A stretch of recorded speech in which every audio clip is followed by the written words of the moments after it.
Selamat malam, Kaltim Medan Malam kembali hadir bersama saya Rosmi Rahma. Sejumlah informasi penting akan kami hadirkan untuk Anda dan berikut di antaranya. Kita awali Kaltim Headline Malam edisi kali ini. Kecelakaan air di Sungai Mahakam terjadi Minggu pagi 13 Desember. Sebuah speedboat pandu menabrak haluan tongkang mengakibatkan dua orang petugas tandu, Lutfi dan Wahyudi, menjadi korban. Lutfi berhasil menyelamatkan diri, sedangkan Wahyudi hilang. Berikut informasinya. Inilah kapal tongkang kosong yang berbenturan dengan speedboat Pandu Satria. Nahas menimpa petugas dan motoris speed Pandu, Lutfi dan Wahyudi. Keduanya tercebur ke Sungai Mahakam setelah terjadi kecelakaan itu. Peristiwanya terjadi di Sungai Mahakam, tepatnya di tikungan Sumalindo, perairan Samarinda seberang. Lutfi dan Wahyudi naik speedboat Pandu dan bermaksud mengecek dokumen tongkang.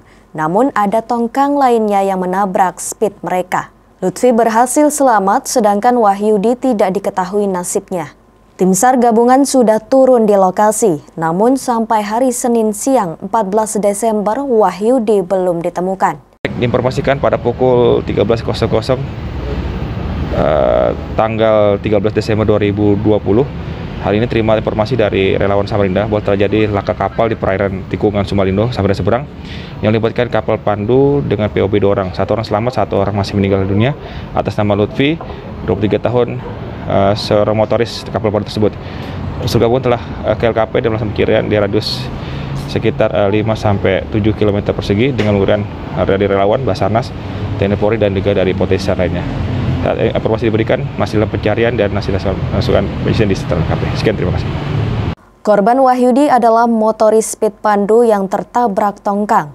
Menurut cerita saksi, saat itu mereka sudah selesai memeriksa dokumen tongkang 1 dan bermaksud melanjutkan tugas lainnya. Namun ternyata mesin speed mereka tidak bisa hidup lantaran banyak tersangkut sampah. Saat membetulkan baling-baling itu, tiba-tiba speed mereka berbenturan dengan haluan tongkang 2. Akibat benturan keras itu, speed terbalik dan kedua orang itu tercebur ke Sungai Mahakam. Tim Kaltim TV melaporkan.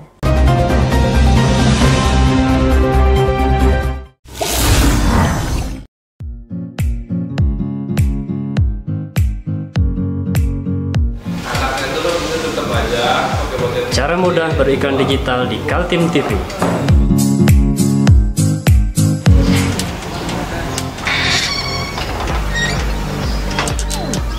Yang pertama, jadilah sahabat Kaltim TV.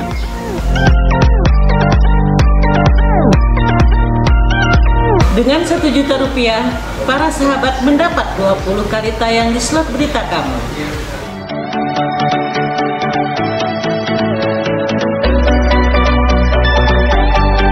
Dengan 20 detik dapat menjangkau 20.000 penonton. Anda beruntung karena mendapat kesempatan perdana dari kami. Ayo jadilah sahabat Kaltim TV.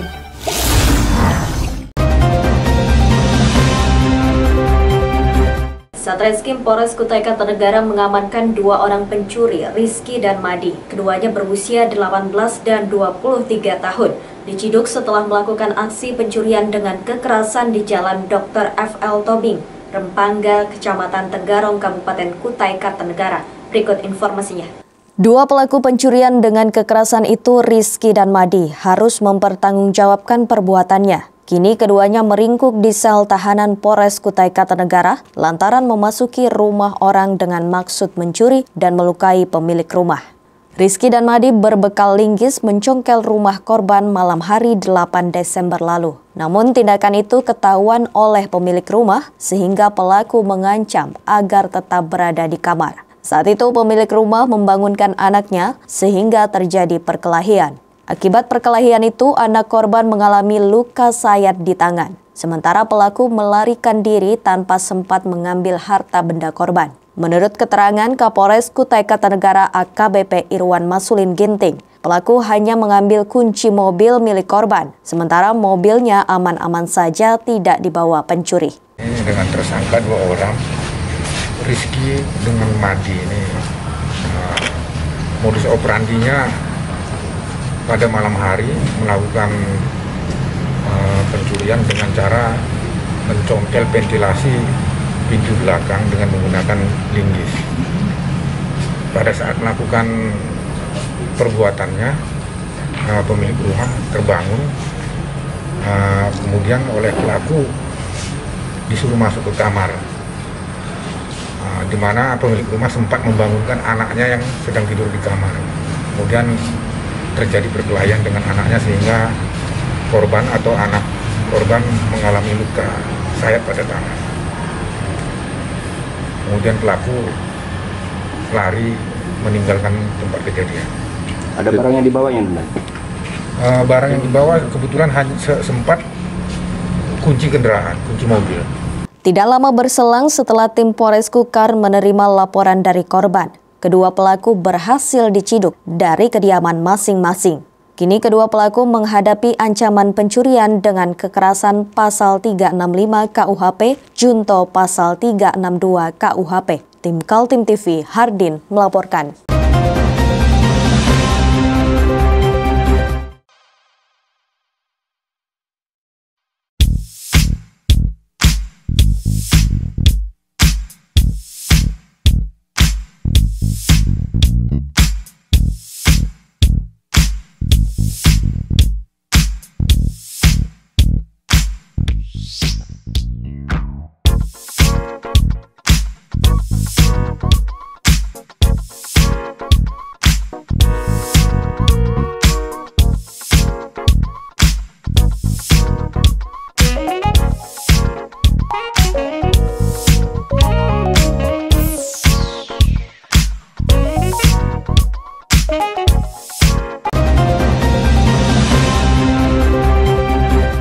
Ahmad Mujahid keberatan fotonya viral karena disebut sebagai jenazah Laskar FPI tersenyum saat meninggal. Dia berharap polisi menangani kasus hoaks tersebut dan mencari pelaku yang mengedit maupun menyebarkan di media sosial. Warga bernama Ahmad Mujahid yang fotonya viral itu ternyata seorang marbot di sebuah musola di Kota Tenggarong, Kabupaten Kutai Kartanegara. Dia juga menjadi guru mengaji sehingga dia sangat terkejut. Namanya dikait-kaitkan dengan Laskar FPI yang meninggal dunia akibat insiden baku tembak dengan aparat kepolisian beberapa waktu lalu. Karena keberatan dengan berita hoax itu, dia mengadu ke Mapores Kutai Kartanegara. Kita terima laporannya dan kita melakukan lidik berkaitan dengan pelaku yang mengedit dan memviralkan foto. Kepada wartawan yang menemuinya saat di Mapores Kutai Kartanegara, saksi korban Ahmad Mujahid menjelaskan kronologi hingga fotonya tersebar dan menjadi viral.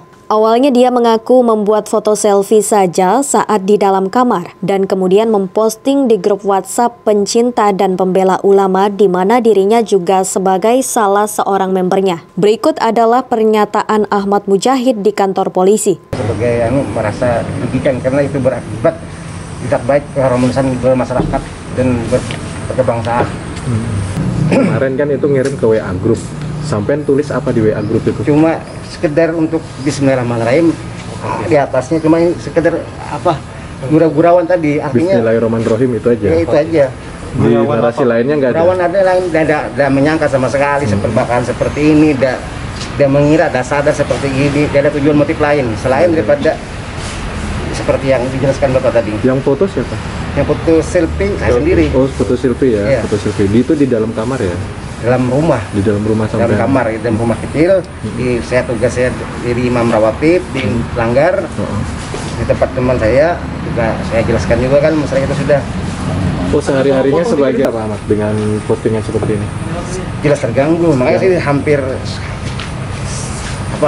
capek betul Pak Judam. Ada rasa ketakutan nggak ketika? Bukan masa khawatir ini bisa dosa besar ini Pak, ini kan menyangkut. Menyangkut merugikan orang banyak. Bohongi orang lah. Bohongi publik kan uang kan. Uang. Kapolres Kukar mengakui kasus ini sedang ditangani berkoordinasi dengan Bareskrim Polri di Jakarta. Tim Kaltim TV, Hardin melaporkan.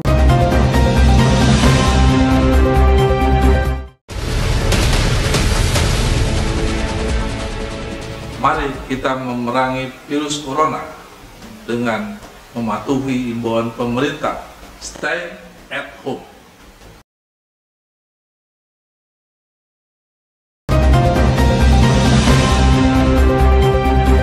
Laka lantas maut kembali terjadi pada Kamis siang di Jalan MT Haryono, tepat di depan SMA Katolik Adi Sucipto.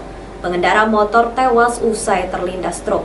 Kecelakaan maut ini terjadi antara pengendara sepeda motor namun nahas sepeda motor yang dikendarai Rizky 23 tahun menyentuh badan truk KT 8617 KU yang datang dari arah yang sama. Lantas ini bermula saat pengendara motor hendak menyalip kendaraan yang berada di depannya. Saat ini pengemudi truk Salmat 23 tahun telah dibawa ke unit Laka Lantas Polresta Balikpapan untuk dimintai keterangan. Pengemudi truk Salmat mengatakan sebelum bersenggolan dengan truknya dan terlindas, pengendara motor tersebut sempat terserempet sebuah minibus sebelum akhirnya masuk ke kolong truk dan terlindas.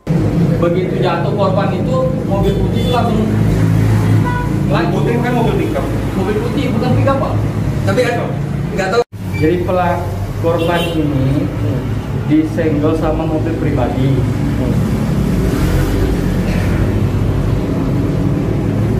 Itu pas posisi nyalip atau gimana? Posisi lagi mau nyalip. Yang nyalip? Saya lagi mau nyalip. Karena mobil ini pelan, curiga saya mobil ini lagi teleponan. Karena posisi mobil ini nggak terlalu pinggir, nggak terlalu tengah, dia jadi makan jalan. Begitu dari jauh sudah saya klakson. Dia minggir pelan-pelan. Begitu dia minggir, ada motor nyelip juga dari sebelah kiri. Mungkin karena dia teleponan, kaget, dibanting ke kanan. Tapi nggak ngeliat spion kalau ada motor yang nyelip. Akhirnya mobil itu nabrak motor itu? Jadi mobil itu nabrak motor ini terpental, lari ke bawah mobil saya. Oleh polisi diduga kuat pengendara motor lalai lantaran didapati goresan di hidrolik truk. Korban menabrak hidrolik mobil truk dan terjatuh hingga terlindas. Adapun dari olah TKP sendiri, ini posisinya adalah kendaraan ini tersangkut sebelum ban depan ya. Mungkin tidak berkonsentrasi, akhirnya terjadi oleng dan menyangkut pada bagian kran itu, di jacknya itu. Di jacknya ke roda 6 tersebut, dan si pengemudinya masuk ke dalam kolong. Walaupun sudah ada safety kolongnya, namun karena juga pada saat tersebut juga sangat cepat ya, langsung bisa masuk ke dalamnya, dan akibatnya terjadi luka pada bagian kepala dan sempat terlindas ya, sempat semi terlindas ya, karena langsung berhenti juga kendaraan tersebut dan jiwanya tidak tertolong. Pada saat itu sudah kita lakukan penyelidikan juga beberapa saksi, namun saksi yang melihat secara langsung masih belum bisa kita dapatkan. Namun pada saat peristiwa itu ada masyarakat juga menolong pada saat kejadian tersebut. Untuk sementara kita masih melakukan nanti beberapa tahap penyelidikan kembali, apakah ada unsur pidana lain, apakah dari faktor kelalaiannya. Namun dari skema TKP yang awal ini masih kelalaian dari sepeda motor itu sendiri atau DR2 itu sendiri. Karena jadi kendaraannya dia posisinya di sini, jadi di kendaraannya ini terus orang turun dia ke bawah. Perkenaannya di roda bagian belakang. Hingga saat ini polisi masih melakukan penyelidikan terhadap Laka Lantas dan pengemudi truk sementara dijadikan saksi. Dari Balikpapan, Muhammad Idris, tim Kaltim TV.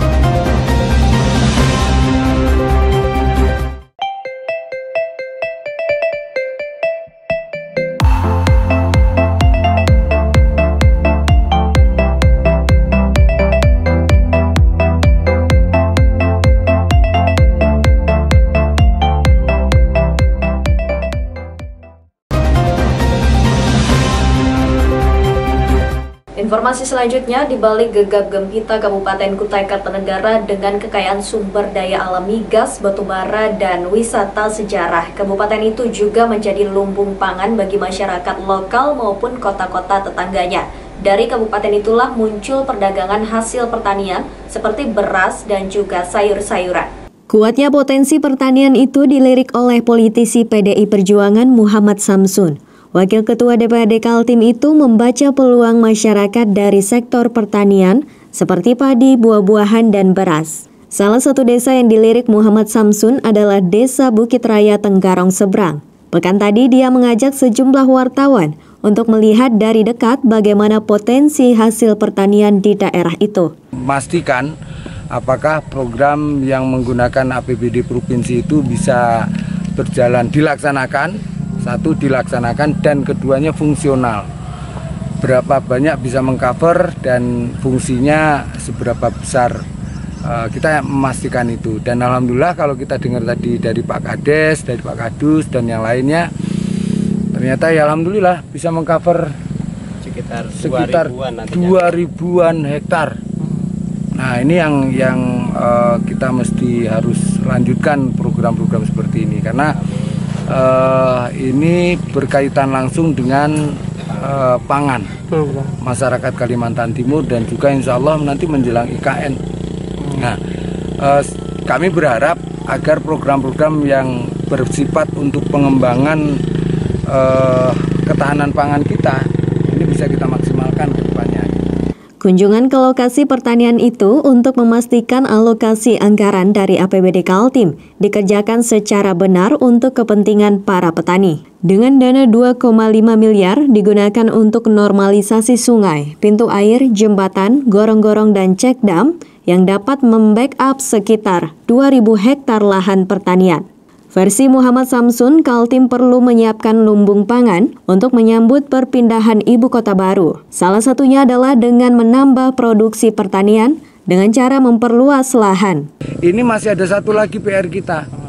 Ini baru anak sungai menuju sungai Pelajuan.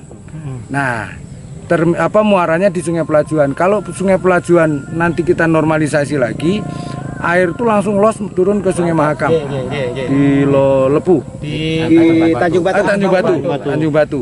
Nah, kalau Sungai Pelajuan itu kita normalisasi, ini nggak akan sempat menggenang. Bisa produktif setiap saat. Nah, bahkan 3 musim bisa, Pak. 3 musim insya Allah bisa.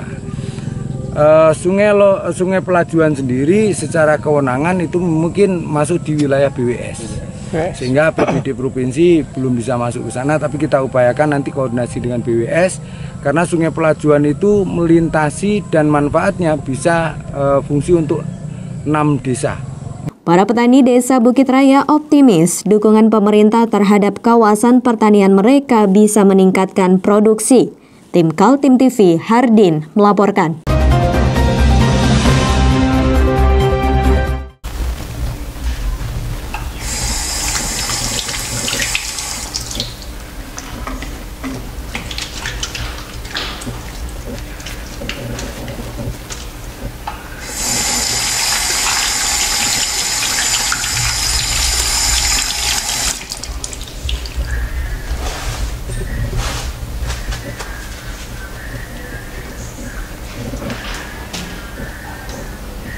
Meskipun di rumah saja, kita tetap selalu menjaga kesehatan, cuci tangan, menggunakan hand sanitizer.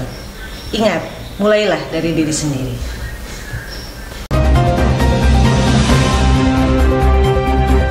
Demikian Kaltim Headline Malam edisi kali ini. Informasi lainnya dapat Anda simak melalui situs website kami www.kaltim.tv, channel YouTube dan fanpage Facebook Kaltim TV.